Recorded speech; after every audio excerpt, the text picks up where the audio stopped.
Kiara, gumising ka na. Sinabayan ng may hinang tapik sa kanya ng ate ni Kiara. Mamaya na po Ate Karen, kahit 5 minutes pa po. Paghingi ng palugit nito sa kanyang kapatid. Baka gusto mong kurutin ni mama yung tenga mo kapag hindi ka pa kumilos dyan. Pananakot pa ni Karen. Tuluyan ang bumangon si Kiara sa kanyang hinihigaan. Anong oras na ba ate? Tanong ni Kiara. 4:00 na ng umaga. Tugon ng kapatid. Ha? Agad na reaksyon ni Kiara. Napakaaga mo naman manggising. Mamayang 8:00 pa naman ang pasok ko sa klase. Wala tayong magagawa dahil utos ni mama na bago ka raw pumasok sa school, kailangan mo raw muna siyang tulungan sa pamamalansya bago ka pumasok. Pahayag ng kanyang ate. Bakit ba kasi pinipilit ako ni mama na gawin ang lahat ng gawaing bahay may klase naman ako? Bulong ni Kiara habang kinukuha ang plancha. Narinig yon ng ate niyang si Karen, kaya't saglit itong tumigil sa pagtutupi ng damit at lumapit sa kapatid. Alam ko namang mabigat, pero huwag mo sanang isipin na pinababayaan ka ni mama. Hindi mo lang siguro nakikita, pero araw-araw siya nag-aalala kung paano ka makakatapos ng pag-aaral, kung paano ka niya maiiahon sa buhay. Sana nga Ate Karen, naiintindihan ko naman si mama na kailangan ko siyang tulungan sa pagtanggap ng plantsahin dahil para sa atin naman din to. Hayaan mo ate, kukontrahin ko ang sinasabi ni mama tungkol sa akin. Makakapagtapos ako ng pag-aaral. Determinadong wika ni Kiara. Tama yan Kiara, huwag kang gagaya kay ate ha. Ipangako mo sa akin na hindi ka magiging mahirap. Ani ng kapatid. Ate, mahinang tawag ni Kiara sabay hawak sa kamay ng kapatid. Hindi ka mahirap sa paningin ko. Ikaw nga tong dahilan kung bakit gusto kong magsumikap. Kasi ikaw yung una kong guru sa buhay. Ikaw yung una kong inspirasyon. Kiara, alam kong hindi nagbabago ang tingin mo sa akin simula nung naging batang ina ko. Hanggang ngayon na nagtatrabaho na ako para sa amin ng anak ko. Huminga ng malalim si Karen. Hayaan mo, kapag lumaki ng sahod ko o nakahanap ako ng magandang trabaho, sisiguraduhin kong makakatulong na ako dito sa bahay. At sisiguraduhin ko rin na hindi nyo na kailangan tumanggap ng plantsahin para may makain lang. Hindi mo na rin kailangan magising ng maaga para tulungan si mama. Ate, mahinang tugon ni Kiara. Halos pabulong. Wala kang kailangang patunayan sa akin. Kahit kailan, hindi kita hinusgahan. Hindi mo kailangang bayaran yung mga sakripisyong ginagawa mo. Kasi, araw-araw ate, binabayaran mo na yon sa paraan ng pag-aalaga mo sa anak mo, sa pagtulong mo kay mama, sa kung paanong tinatanggap mo tong mundo kahit hindi naging patas sa'yo. Hindi madali yung pinagdaanan mo ate. Dagdag ni Kiara. Pero pinanindigan mo at para sa akin, yun ang tunay na katapangan. Nangako ako kanina, di ba? Ngumiti si Karen habang pinupunasan ng plancha. Na makakapagtapos ako, pero ngayon may bago pa akong pangako na kapag nakatapos ako at nakahanap ng trabaho, ikaw naman ang aalagaan ko ate. Ikaw naman ang magpapahinga. Salamat Kiara. Napakabuti mong anak at kapatid. Sabay ngiti nito. Magligpit ka na ng higaan at bumaba na rin pagkatapos. Ako naman ay aasikasuhin ko si Rabrab. Matapos mag-ayos at magligpit, kaagad siyang bumaba at doon niya nakita ang kanyang ina na nakataas ang kanang kilay at tila ba nakakatakot tumingin. Bumati si Kiara. Good morning po mama. Walang maganda sa umaga. Kung hindi mo kasi pinilit na mag-aral, sana ngayon meron ng nagtatrabaho at hindi ko na kailangan tumanggap ng plantsahin mula sa ibang tao. Nakakapagod. Palagi na lang ganito. Palpak na nga sa unang anak. Mukhang susunod ka pa sa yapak ng kapatid mo. Padabog na sabi ng nanay ni Kiara. Si Karen na kaagad ang bumaba upang silipin ang kaganapan ni Kiara at ng nanay nito. Ma, tama na po. Hindi po dapat ganyan yung sinasabi niyo kay Kiara. Nanginginig ang boses niya pero pinilit maging kalmado. Nag-aaral po siya, nagsusumikap. Hindi niyo po siya kailangang insultuhin. Hindi mo ako kailangang turuan, Karen. Mariing sagot ng kanilang ina. Ako ang nagpapakain sa inyo. Ako ang may karapatang magsalita. Pasensya na po, ma. Pasensya na po kung ako ang naging dahilan ng pagod ninyo. Pero gusto ko lang pong makapagtapos para matulungan kayo. Para balang araw, hindi nyo na kailangang mapuyat sa kakaplansya o magalit sa amin dahil sa hirap. Ma, sabat ulit ni Karen. Mas mahinahon na ngayon. Hindi kami perpekto o may pagkukulang kami. Pero hindi kami palpak at hindi rin po kami susuko. Hindi kami magiging dahilan ng kahihiyan nyo. Magiging dahilan kami ng pagmamalaki nyo. Tigilan nyo ako? Kiara, ikaw nang magtapos ng pinaplansya kong damit. Ayusin mo ah. Kapag yan nasunog mo, mukha mong susunugin ko. Pananakot ng nanay ni Kiara.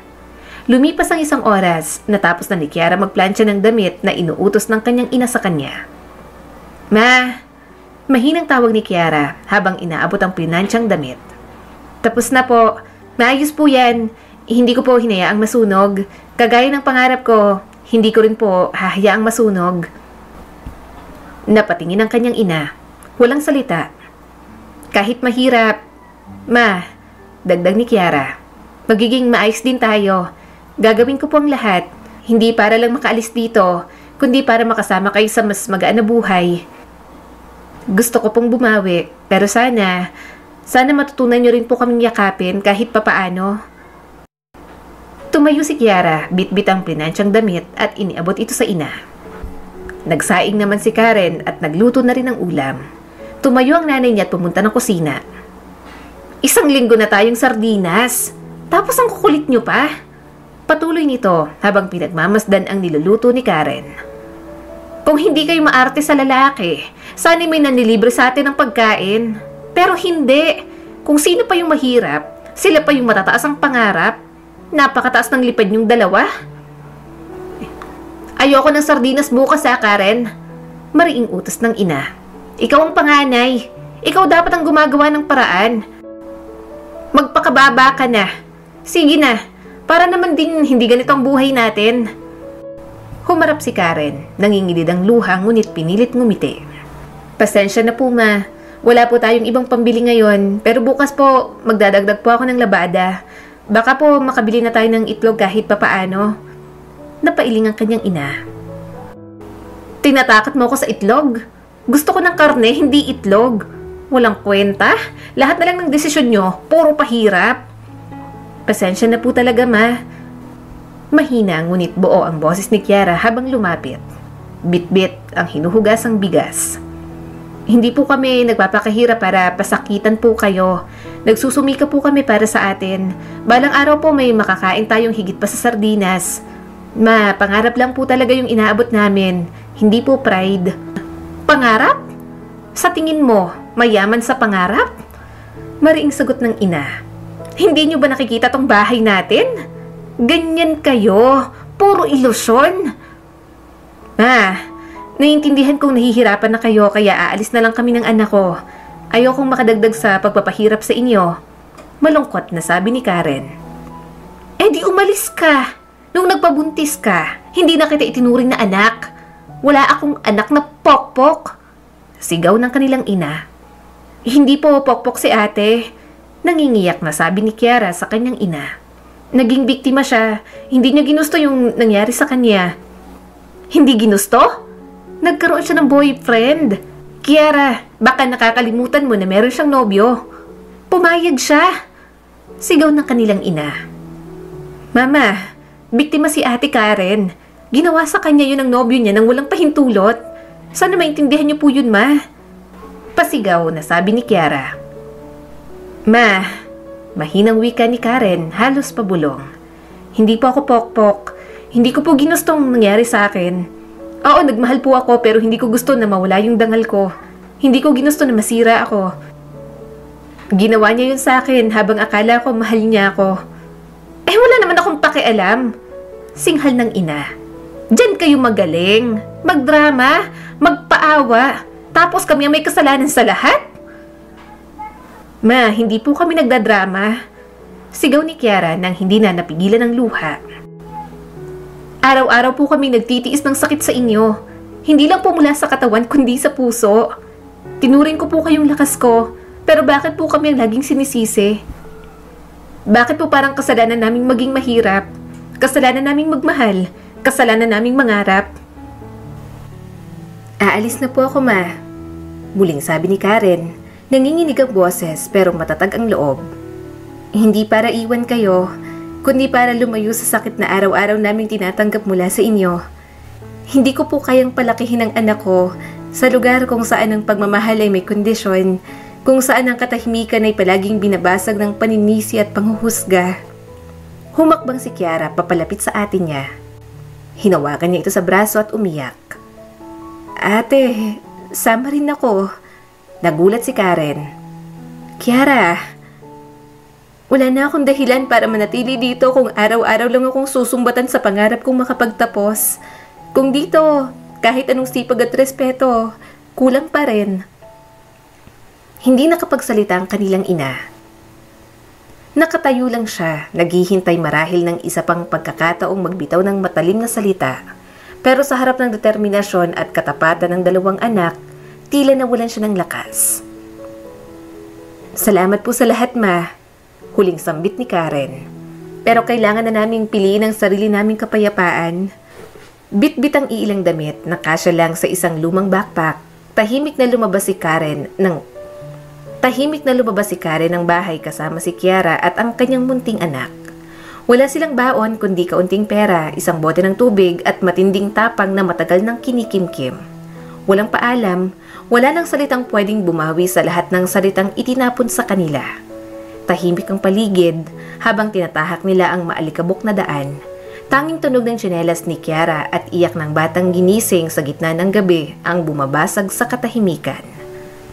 Ate, basag ni Kiara sa katahimikan. Sigurado ka ba rito? Oo, Kiara. Mahina pero buo niyang sagot. Sigurado ako. Hindi ko man alam kung ano naghihintay sa atin. Mas pipiliin ko to kaysa sa araw-araw tayong inuubos.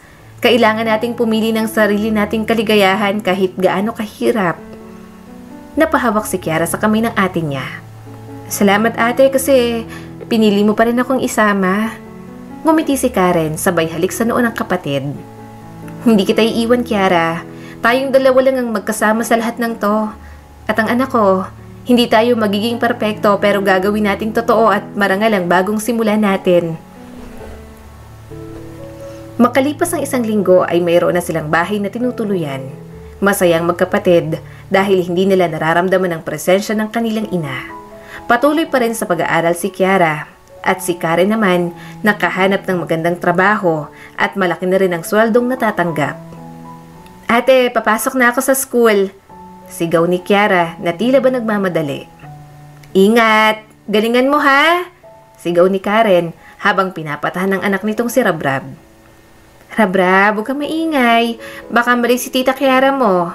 Bulong ni Karen habang kinakarga ang anak at hinahalikan sa pisngi. Bye ate! Sabi ni Kiara at hinalikan sa pisngi ang pamangkin. Bye-bye Rabrab, huwag mo mamimiss ang tita ha! Matapos noon, umalis na si Kiara. Hingal na hingal ang dalaga, kakatakbo, makarating lang sa school. Sa hindi niya sinasadyang pagkakataon, nakabungguan niyang president ng Supreme Student Government na si Simeon. Nalaglag sa sahig ang lahat ng papel na hawak nito. Kaagad namang pinulot ni Kiara ang papel na nahulog sa semento. Hindi ka ba tumitingin sa dinaraanan mo? Hindi mo ba ako kilala? Wika na Simeon sa mayabang na tono. Sorry, nagmamadali kasi ako dahil late na ako. Wika ni Kiara kay Simeon. Irresponsible, bulong ng binata. Grabe ka naman Simeon, hindi ako responsableng estudyante no. Ngayon lang ako na late. Depensa pa ni Kiara. Hoy, hindi mo ba alam kung sino kausap mo? Mayabang pa rin ang tono ng boses ng binata habang nilalagay ang mga papel sa folder. President ako ng SSG. At bilang president, ine-expect ko ng mga estudyanteng tulad mo ay marunong rumespeto sa oras at espasyo ng iba. Alam ko kung sino ka, Simeon, pero hindi ibig sabihin na porke president ka ay hindi ka na pwedeng tamaan ng pagkakamali ng iba. Tao lang ako, nagmamadali. Hindi ko sinasadyang makabunggo, pero hindi mo rin kailangang tawagin akong irresponsable nang hindi mo alam ang pinanggalingan ko. Natigilan si Simeon. Napatingin siya sa mga mata ng dalaga. Doon niya nakitang pagod, pero higit sa lahat, ang determinasyon. May kwento ang mga matang yon, kwentong hindi basta-basta. Alam mo, Malumanay na sabi ni Simeon matapos ang ilang segundo ng katahimikan. Masyado kang palaban para sa isang late. Hindi ako palaban, Simeon. Marunong lang ako manindigan kapag mali nang tingin sa akin ng iba. Huminga ng malalim si Simeon, pinagmasdan ng dalaga bago muling nagsalita. Sige na, pasok ka na at baka lalo ka pang malate. Nagulat si Kiara. Hindi niya inasahan na hahayaan siya nito. Tumango siya bilang pasasalamat. Salamat, President. Lumipas ang isang buwan, palaging nakikita ni Simeon si Kiara. Palagi niyang nakikita ang dalaga sa library at doon gumagawa ng assignments o nagbabasa ng mga libro. Hanggang sa isang araw, napagtripan si Simeon ng mga kaibigan niyang lalaki. Kinuha nilang wallet ng binata at nilagay yon sa bag ni Kiara. Ano tol, trip lang naman. Pabulong ngunit may halong tawa ang isa sa kaibigan ni Simeon habang pinapakita ang wallet ng binata. Tingnan natin kung anong sasabihin ni library girl kapag nahanap sa kanya to. Baka kasi crush mo yon kaya lagi mo siyang tinitingnan ha. Tukso pa ng isa. Napailing si Simeon. Huwag niyong gagawin yan. Seryoso ako. Pero huli ng lahat, nang bumalik siya sa mesa nila, wala ng wallet niya. At ilang minuto pang lumilipas ay may ingay na sa paligid. May mga estudyanteng nagbubulungan habang nakatingin kay Kiara. Miss, paki-open nga ng bag mo. May report kasi na nawawala yung wallet ni SSG President. Malamig na sabi ng isa sa mga staff ng library. Napakunot ang noo ni Kiara. Ha? Bakit po sa akin? Pakibuksan lang, Kiara, para malinaw natin agad. Sabat ni Simeon, bagamat kita sa mukha ang pag-aalinlangan. Hindi siya makatingin ng diretso kay Kiara. Nanginginig na binuksan ng dalaga ang kanyang bag. At sa loob nun, bumungad ang wallet ni Simeon. Napamulagat si Kiara. Hindi ko to alam. Hindi ko po to nilagay dito. Halos sigaw niya, nangingilid na ang luha. Sinungaling ka? Tingnan mo, nagnanakaw pa. Sigaw ng ilang estudyanteng nanunood. Hindi ko po kayang gawin to. Nangarap po ako makapagtapos. Hindi ko po sisirain yon para lang sa isang wallet. Umiiyak na pahayag ni Kiara.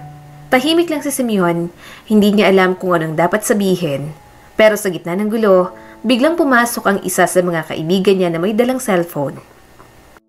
Tol, may CCTV sa labas ng library. Nahuli yung isa sa atin na nagtago ng wallet sa bag ni Kiara. Takot na sabi nito. Nanlaki ang mga mata ni Simeon. Agad siyang lumapit kay Kiara at hinawakan ito sa balikat. Kiara, sorry. Hindi ikaw may kasalanan. Mga kaibigan ko ang gumawa nito. Wala kang kasalanan, pasensya ka na. Tumulo na ang luha ni Kiara. Hindi dahil sa hiya kundi dahil sa bigat ng akusasyong kahit kailan ay hindi niya inakala na mararanasan niya. At mula pa sa isang taong hindi niya inakalang ipagtatanggol siya. Hindi na ako nagulat. Mahina niyang sambit. Sanay na akong husgahan kahit hindi ako binibigyan ng pagkakataong magsalita. Tumingin si Simeon sa kanya, puno ng pagsisisi. Hindi ka na dapat lumampas sa ganito. Ako nang bahala. Hindi kita hahayaang masira ang pangalan mo dahil sa kalokohan ng iba. Pinagloloko mo ako, Simeon. Plano mo to at kakontsaba mo pang mga kaibigan mo. Ano bang kasalanan ng ginawa ko sa'yo? Sabihin mo nga sa akin? Sigaw ni Kiara. Natahimik ang buong library. Lahat ng matay nakatuon kina Kiara at Simeon.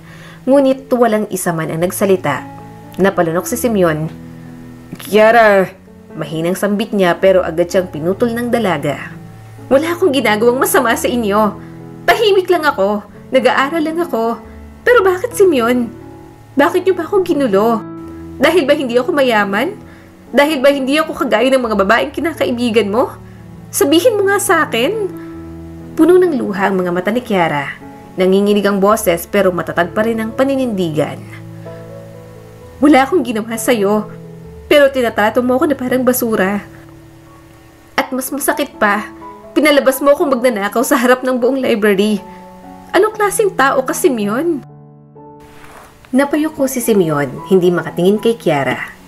Sa unang pagkakataon, napahiya siya hindi dahil sa iniisip ng iba, kundi dahil nakita niya kung gaano siya naging bulag at pabaya. Sa dami ng responsibilidad niya bilang student leader, nakalimutan niyang ang tunay na leader ay hindi nagpapalakas, kundi nagpapakumbaba. I'm sorry. Mahina ngunit totoo ang tono ng kanyang boses. Hindi ko talaga alam na gagawin nila yon. Pero kasalanan ko pa rin kasi hindi ko sila napigilan. Dapat pinrotektahan kita. Hindi ko sinasadyang saktan ka, Kiara.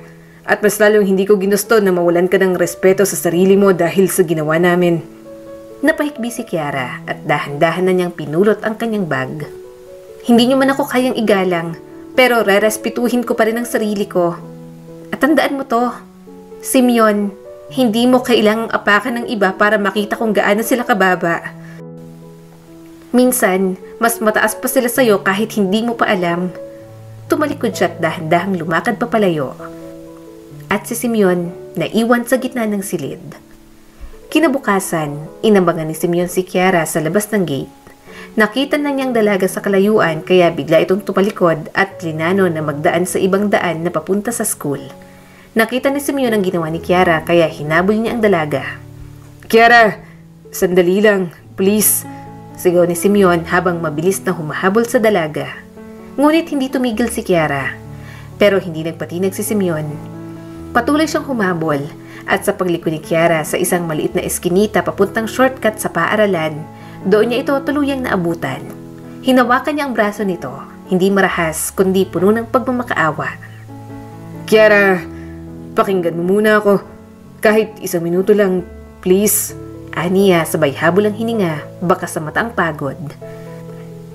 Tinabig ni Kiara ang kamay nito mula sa pagkakahawak. Ano pa bang gusto mong marinig ko, Simeon?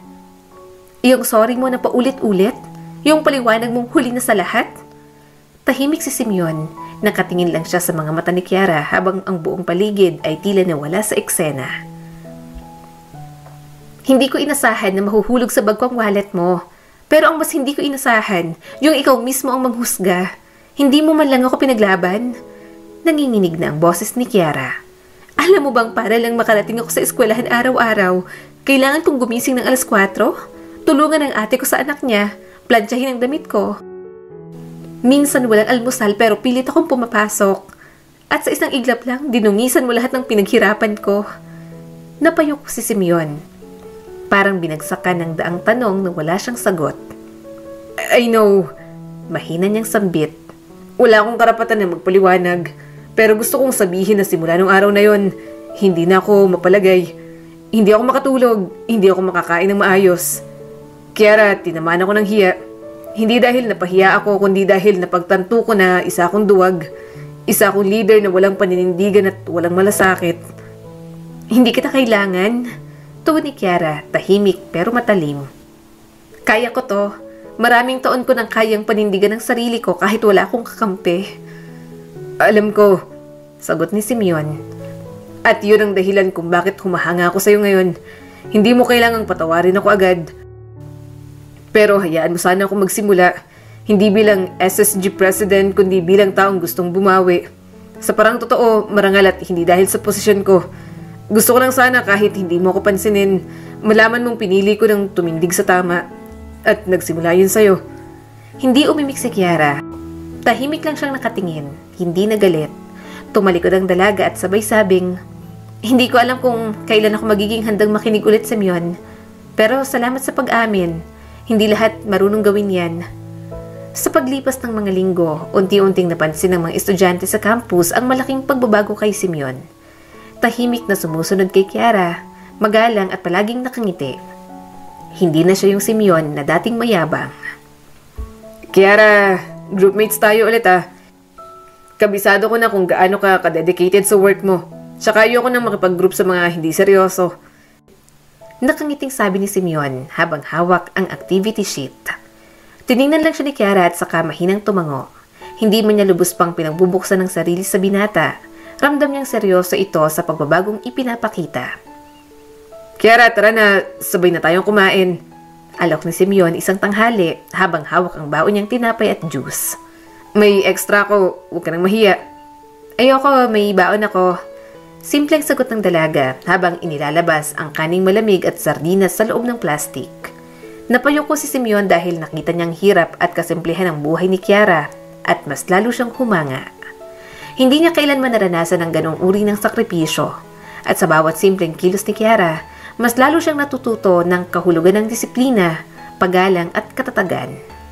Lumipas pang mga araw, naging mas madalas na ang pag-uusap nila. Si Kiara naman, hindi na kagaya ng dati. Tahimik pa rin siya pero minsan ay napapangiti na rin sa mga banat ni Simeon. Alam mo Kiara, isang araw ay sambit ni Simeon habang magkasabay silang naglalakad pa uwi. Minsan iniisip ko, kung hindi nangyari yung lahat sa atin, baka hanggang ngayon, hindi ko pa rin alam kung gaano ko kaarugante dati. Salamat kasi kahit sa sakit ng paraan, tinuruan mo kong tumingin sa tao hindi base sa itsura, estado o popularidad, kundi sa puso. Napahinto si Kiara at humarap kay Simeon at ngumiti.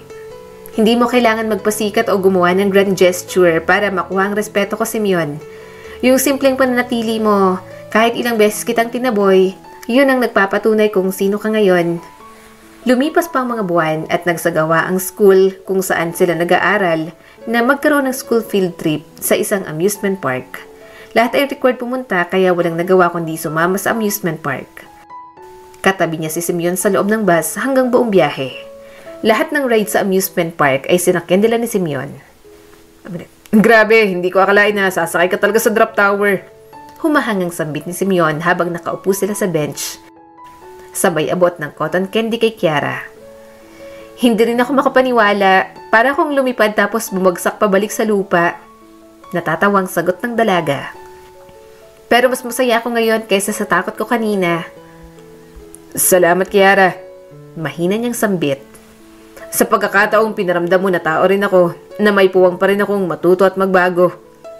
Hindi na umimik si Kiara, ngumiti na lang siya, at sa huli nilang pinuntahan ay ang horror house.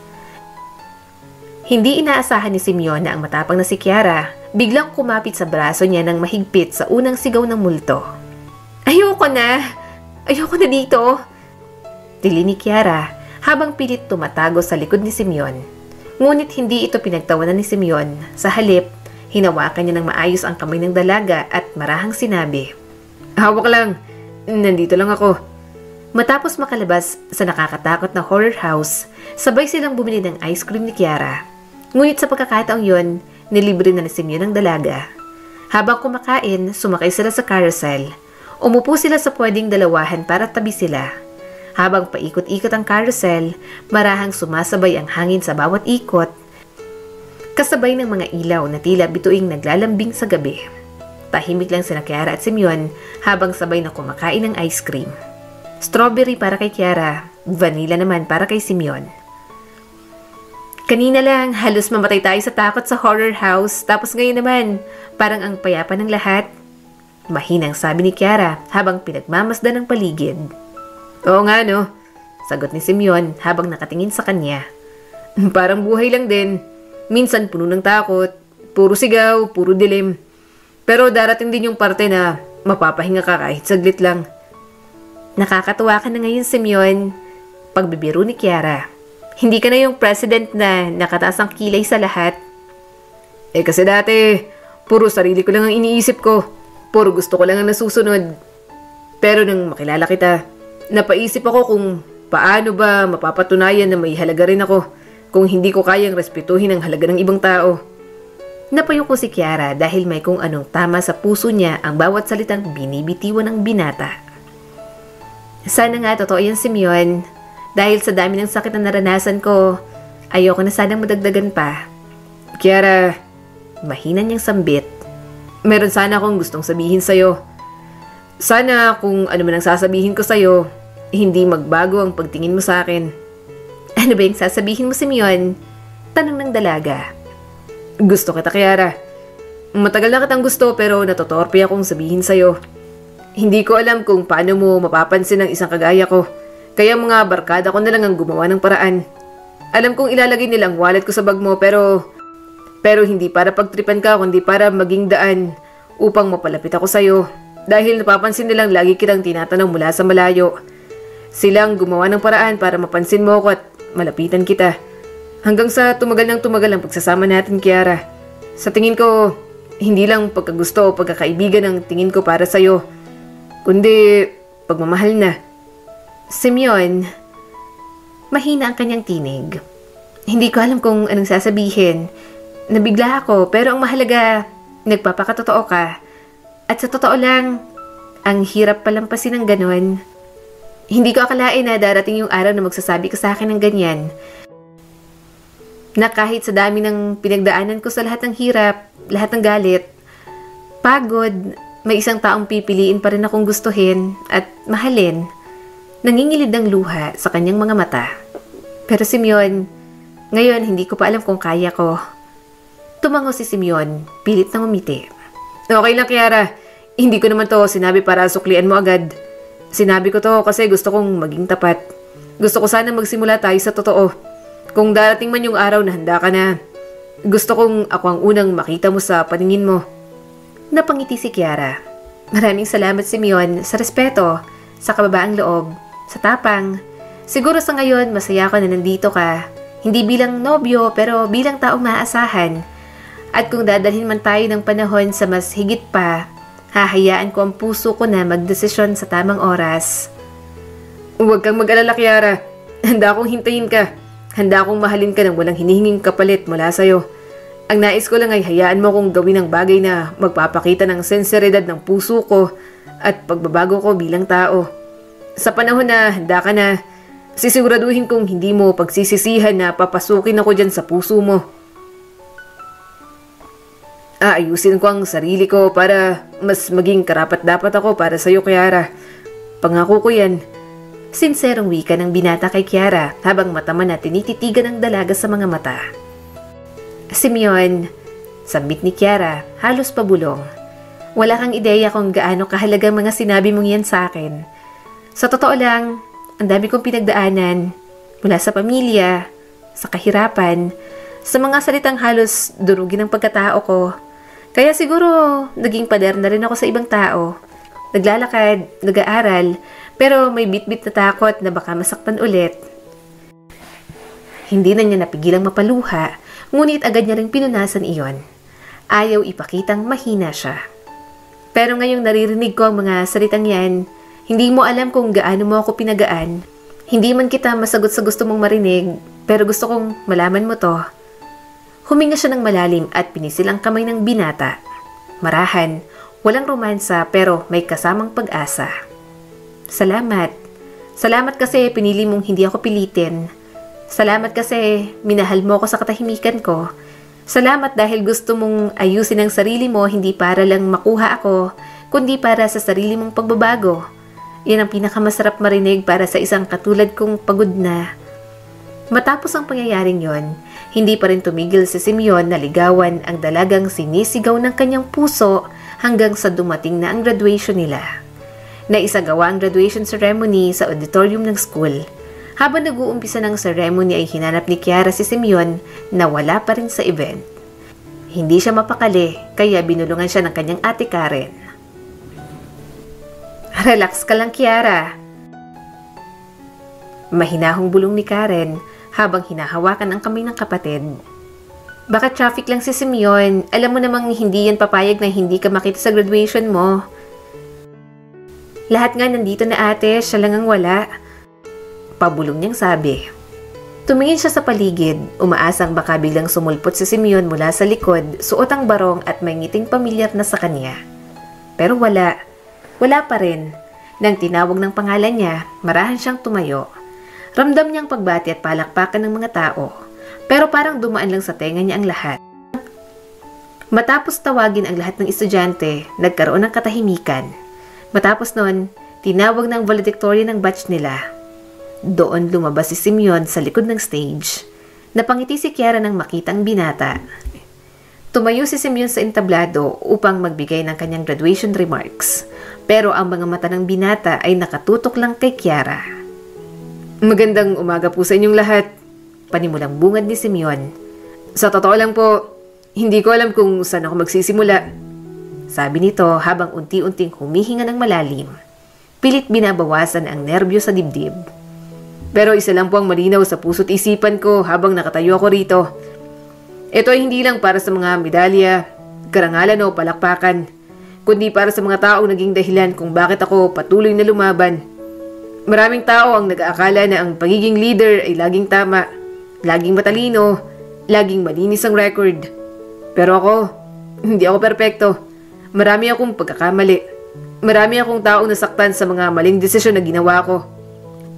Isa na ron ang tao ngayon ay tinitingala ko hindi lang bilang estudyante, kundi bilang tao. Nagsimulang magbulungan ang mga tao sa paligid. Kiara, tawag niya sa pangalan ng dalagang hindi pa rin makapaniwala sa narinig. Pasensya na. Pasensya na sa lahat ng sakit at sa kahihiyan, sa pagdududa na naidulot ko sa'yo. Pero kung may natutunan ako sa mga taon na pananatili ko sa paaralang to, yun ay ang tunay na tagumpay ay hindi lang nasusukat sa taas ng grado kundi sa taas ng respeto na ibinabalik natin sa ating kapwa. Hindi ko alam kung kailan mo ako mapapatawad. Pero sa araw na to, hayaan mong sabihin ko na isa ka sa naging inspirasyon ko. At habang buhay kitang pasasalamatan sa pagturo sa akin ng tunay na kahulugan ng pagkatao. Nagpalakpakan ang buong auditorium. Matapos noon, nagmamadaling bumaba ang binata sa stage. Lumapit si Simeon kay Kiara kasama ang mga magulang nito at pinakilala ang dalaga sa kanyang nanay, tatay at mga kapatid. Ikaw palang babaeng nagugustuhan ng aming anak. Napakaganda mong bata. Mahinahon na wika ng nanay ni Simeon. Huwag kang mahiyang tawagin akong mama dahil para na rin anak ang tingin ko sa'yo. Tinuturuan ko nga tong si Simeon na manligaw para hindi na siya matorpe sa'yo. Singit naman ang tatay nito. Tatay na rin ang itawag mo sa akin at kapag niloko ko ng anak ko, ako nang bubugbog dyan para sa'yo. Salamat po, Mama at Papa. Nahihiyang wika ni Kiara habang pilit nilalabanan ng pagluha. Hindi ko po inakala na darating ang araw na mararamdaman ko rin tong ganitong klase ng pagmamahal mula sa magulang. Napatingin ang mga magulang ni Simeon sa isa't isa. Agad silang lumapit kay Kiara at sabay itong niyakap. Nandito kami para sa iyo, anak. Bulong ng nanay ni Simeon.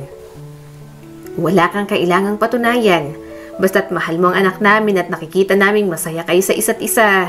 Sapat na yun sa amin. Pero mga bata pa kayo, kaya gamitin nyo ang isa't isa bilang inspirasyon. Huwag muna kayong gagawa ng mga bagay na alam nyong hindi pa pwede. Sa hindi inaasahang pagkakataon, nakita ni Karen ang isang pamilyar na figura para sa kanilang magkapatid. Marahan na kinalabit ni Karen si Kiara at tinuro ang pwesto ng ina. Napangiti si Kiara at patakbong lumapit sa nanay nila at sabay yakap ng mahigpit. Ma, naluluhang sabi ni Kiara, salamat at pumunta ka sa graduation ko. Anak, patawarin mo ko. Garal-galang tinig ng kanilang ina. Ang tigas ng puso ko nun, pero araw-araw akong pinaparusahan ang konsensya ko sa bawat salitang binibitiwan ko sa inyo. Wala ni isa sa inyo ang may kasalanan. Ako ang may mali. Ako ang dapat nagsuporta pero ako pa yung unang bumasag sa inyo. Lumapit na si Karen, buhat si Rabrab at lumuluhang niyakap ang kanilang ina. Ma, hindi po kami nagtanim ng galit sa puso namin. Ang gusto lang po namin ay maramdaman ninyong pamilya pa rin po tayo. Na kahit anong sakit ang pinagdaanan natin, may pag-asa pa rin sa dulo. Mas lalong napahagulgol ang kanilang ina. Patawarin niyo ako. Patawad mga anak. Hindi ko alam kung paano ako magsisimula uli bilang nanay ninyo. Pero kung papayag kayo, gusto ko kayong makasama ulit. Gusto kong itama ang mga pagkukulang ko. Gusto kong matutong magmahal sa paraang nararapat. Matapos noon ay mahigpit ang yakap nilang tatlo. Pinakilala ni Kiara ang kanyang ina sa magulang ni Simeon. Ma, ani Kiara habang hawak ang kamay ng kanyang ina. Gusto ko po kayong ipakilala sa pamilya ni Simeon. Napatangulang ang nanay ni Kiara. Halatang kinakabahan at hindi alam kung paano haharapin ang bagong mukha ng kabutihan na kanina pa'y tahimik na nanonood. Lumapit sila sa pamilya ni Simeon.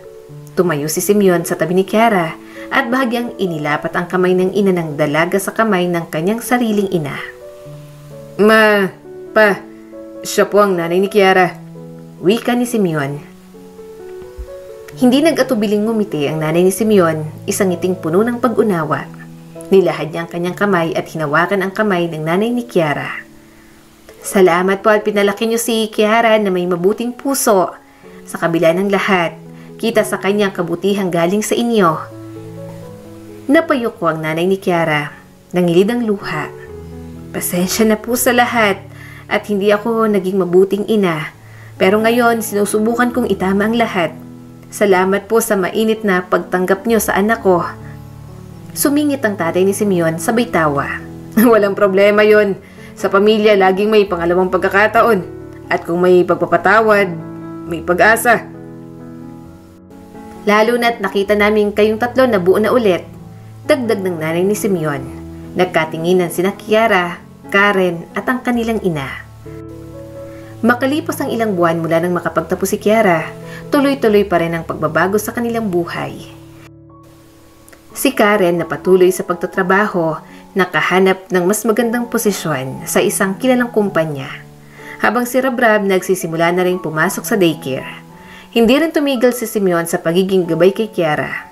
Araw-araw, may tawag, mensahe at video calls. Hindi man sila magkasama sa bawat hakbang, sabay pa rin silang lumalaban para sa pangarap. Isang Sabado ng hapon, habang abala sa paghuhugas ng pinggan si Kiara, lumapit ang kanilang ina, tahimik ngunit halatang pag-aalangan. Umupo ito sa upuang kahoy sa gilid ng kusina at malumanay na nagsalita. Kiara, mahinang tawag nito. Salamat sa lahat. Sa kabila ng lahat ng nasabi at nagawa ko noon, hindi mo ako pinabayaan. Tumigil si Kiara sa ginagawa at lumingon sa ina. Ma, wala naman pong perfect na magulang. Lahat tayo may pinagdaanan. Pero ang mahalaga po ngayon, buo na ulit tayo. At nandito kayo. Salamat anak. Pinagmamalaki ko kayo ni Karen. Salamat kasi hindi kayo sumuko. Kahit ako mismo ang dahilan minsan kung bakit gusto nyo nang sumuko at nawawalan kayo ng pag-asa. Lumapit si Kiara at mahigpit na niyakap ang ina. Walang magulang na hindi kayang patawarin ng anak kasi kayo ang dahilan kung bakit natuto kaming maging matatag. Sa huli, napagtanto ni Kiara na ang tunay na tagumpay hindi lang nasusukat sa medalya, diploma o magandang trabaho. Ito ay nasusukat sa mga taong pinili mong manatili sa buhay mo kahit noong panahon na ang hirap mong mahalin. Muli, eto po si Skylar Guro at sana'y may bago na naman kayong natutunan sa kwento natin ngayon. Maraming salamat po.